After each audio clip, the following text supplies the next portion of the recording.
رسول اللہ کی حدیث ہے. اب عمر کا فیصلہ یہ ہے عمر کے فتوے کو رد کر دیا جائے, رسول اللہ کی حدیث کو نافذ کر دیا جائے.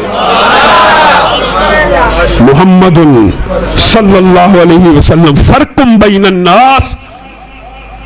دکھ ہوتا ہے یہ صحابہ اگر ہوں ان میں سے بھی ایک کی بات کو لیا جائے گا جس کی بات رسول اللہ کی بات کے مطابق ہوگی, اور تم کہتے ہو نہیں 4 کی بات کو لے لو, جس کی مرضی لے لو, جس کی مرضی لے لو.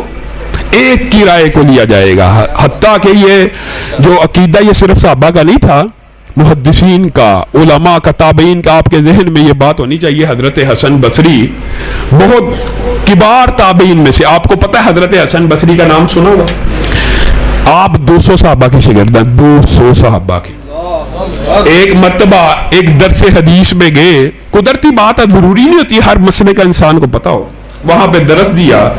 درس دینے کے بعد لوگوں نے سوال کیا, امام صاحب آپ 200 صحابہ کے شاگرد ہیں, آپ ہمیں بتلائیے اگر 2 بندوں نے نماز پڑھنی ہے تو امام کہاں کھڑا ہوگا. قدرتی بات ہے حضرت حسن بصری کے پاس اس کے بارے میں کوئی حدیث موجود نہیں تھی, تو انہوں نے اپنی رائے سے کہا میرے پاس اس کی کوئی حدیث موجود نہیں ہے, لیکن میری رائے یہ ہے کہ رسول اللہ صلی اللہ علیہ وسلم ہر کام میں دائیں کو پسند کرتے تھے, تو امام کو دائیں طرف کھڑا ہونا چاہیے.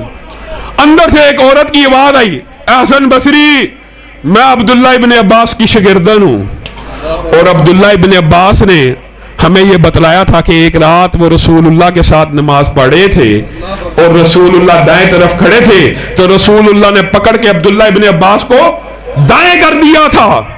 حسن بصری نے کہا اللہ کی قسم دین کو سکھانے تو آیا تھا لیکن اس عورت سے دین کو سیکھ کے جا رہا ہوں. بات ختم. کیا ضد پہ اڑ گئے؟ نہیں, میری فقاہت میری رائے کو مانا جائے گا. محمد فرقم بین الناس. لوگوں یہ عقیدہ آ جائے, اور یہ بات بڑی لمبی چوڑی ہے.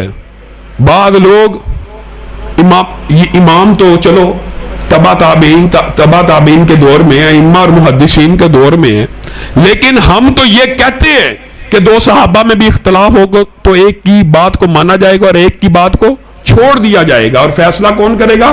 محمد صلی اللہ علیہ وسلم. فرقم بین الناس ہے.